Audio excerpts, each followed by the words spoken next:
പയ്യാവൂർ പഞ്ചായത്തിലെ ചാമക്കാൽ വാതിൽമട റോഡ് തകർന്ന് ഗതാഗതം ദുസ്സഹമായി. ഇരുചക്രവാഹനങ്ങൾ അപകടത്തിൽപ്പെടുന്നതും പതിവാണ്. അറ്റകുറ്റപ്പണി നടത്തണമെന്ന് നാട്ടുകാർ ആവശ്യപ്പെട്ടു.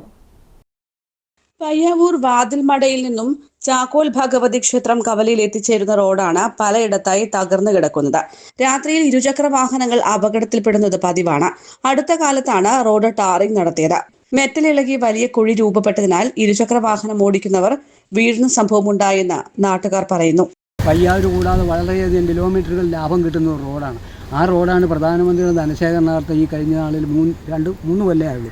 ആ 3 കൊല്ലത്തിനുള്ളിൽ ഇത് വീതി കൂട്ടി പണിയുകയും ആ പണിയുന്ന വഴിയാണ് ഇപ്പം അതിൻ്റെ മുകൾ ഭാഗത്ത് വാതിലുമട താഴെ മുകളിലുമൊക്കെ ആയിട്ട് പൊട്ടിപ്പൊളിഞ്ഞ് അതുപോലെ ഒരു കൂട്ടിക്കാരൻ വന്ന് അത് കൂട്ടി ചെറിയൊരു യാത്ര ചെയ്ത് വന്ന് അത് തെറ്റി മറിഞ്ഞ് വീണ് അവിടെ അപകടം ഉണ്ടാവുകയൊക്കെ ചെയ്തു. അതുപോലെ തന്നെ ഇവിടെ ഒരു പാലമുണ്ട്. ആ പാലത്തിനാണെങ്കിൽ കുഴിയുടെ കഴുത്ത് പോലെ കുപ്പിയുടെ കഴുത്ത് പോലെയാണ് അത് പണിത് വെച്ചിരിക്കുന്നത്. ഇവിടെ വീതി കുറഞ്ഞിട്ട് പിന്നെ വീതി കൂടിയുള്ളതുകൊണ്ട് ഇവിടെ ഈ വളവോട് കൂടിയായതുകൊണ്ട് ഇവിടെ വന്ന് ചെറുവണ്ടികൾ പോലും സൈഡ് കൊടുക്കാൻ ശ്രദ്ധിച്ചില്ലെങ്കിൽ ആ റോഡിന് താഴെ കിടക്കുകയും അതുപോലെ എന്നാലും ഒരു ഓട്ടോറിക്ഷ വന്നിട്ട് ആ അവിടെ ഒരു മട്ടൂസ് കല്ലുണ്ടായിരുന്നു. ആ കല്ലും തട്ടി താഴെ പോകുന്ന ഒരു സാഹചര്യം ഉണ്ടായി.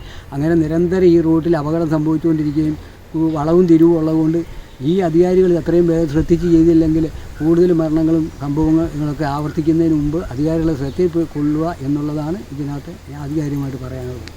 മയ്യിൽ, ഇരിക്കൂർ, ബ്ലാത്തൂർ, തിരൂർ എന്നിവിടങ്ങളിൽ നിന്നും ഇരിട്ടി, ഉളിക്കൽ ഭാഗത്തു നിന്നും കുന്നത്തൂർ പാടിയിലേക്കും പൈസക്കരിയിലേക്കും ഉപയോഗിക്കുന്ന റോഡാണ് ഇത്. ചാമക്കാലിലും പാറത്തോടിന് സമീപത്തും വാതിൽമട കവലയിലുമാണ് റോഡ് കൂടുതൽ തകർന്നിരിക്കുന്നത്. മഴക്കാലത്തിന് മുൻപായി താൽക്കാലിക അറ്റകുറ്റപ്പണി നടത്തണമെന്നാണ് നാട്ടുകാരുടെ ആവശ്യം. News bureau, Irikkur.